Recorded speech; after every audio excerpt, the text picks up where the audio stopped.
Welcome to Thoughts Roundup. I want to continue my series on verbal memoirs today. And I would like to tell you, whenever I was 17 years old, I joined the Navy. I thought that was the thing to do.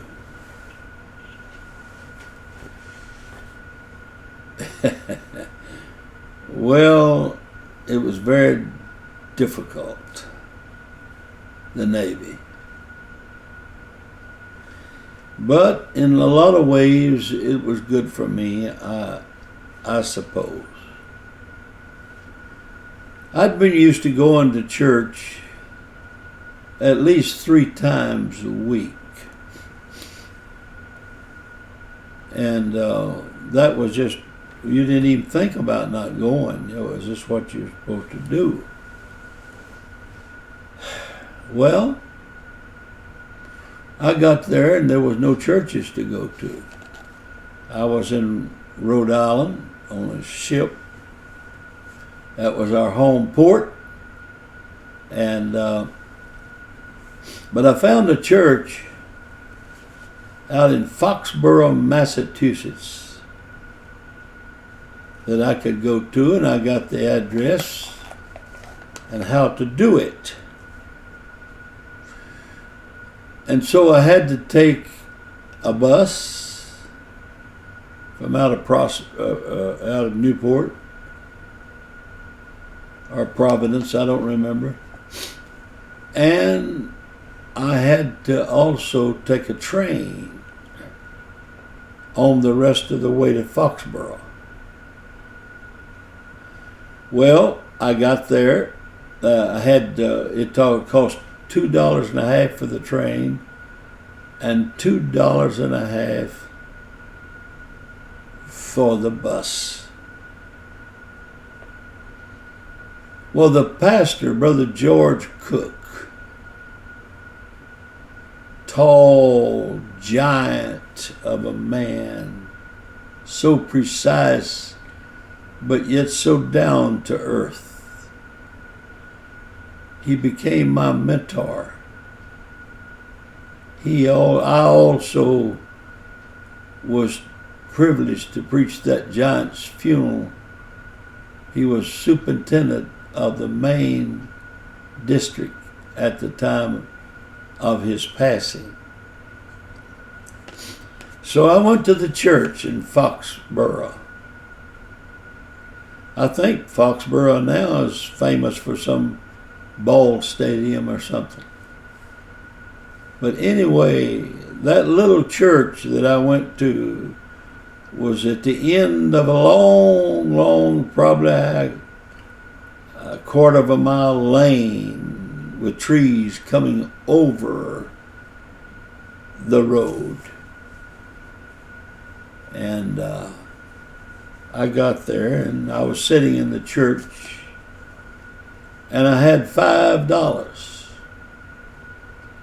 And that was exactly how much it was going to take to get me back home, back to the ship. And of course I had to be back at the ship by 8 o'clock or I would be AWOL. Brother Cook did something that he was not used to doing.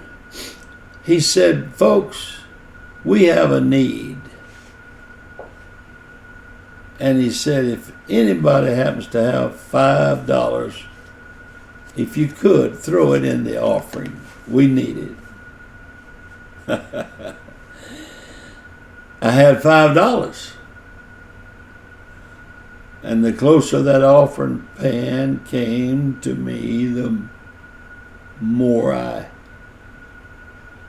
fought. And I knew that I was going to have to give that money. But I also knew that I wouldn't have a way home to the ship. So when the offering came, I threw the $5 in the offering pan, and I can still see that $5 as it was going down the lane, down the seat, and I saw it turn the corner, and I knew that my $5 was gone. Well, I hid out when church was over. I didn't want anyone to know that my problem. That was stupid, but I didn't. And so everyone was gone, and the church lights were put out. And I went and sat on the front steps of the church. And I could just barely see the road, the white shell-looking road. And I sat there, I don't know, probably about 45 minutes. And I'm sure I was probably praying. And all of a sudden there was a car lights was coming back into the church. And when there was a lawyer and his wife had come back, and they said, "Oh, we're so glad you're still here." And I said, well, I guess I thought probably, where else would I be? But they said, we got to talking. And we said, why didn't we ask that little sailor boy, that young sailor boy, to go with us? And us just take him back to his ship. It wouldn't take us over 2.5 hours to take you. And we decided to come back just to see if you happen to be here. And they took me back. And that's when I learned that you can't outgive God. That you just go ahead. You give to God. And I'm not talking about being crazy, and you don't do things like that every time. But I want to tell you something. God sees and God knows. And God never lets you down.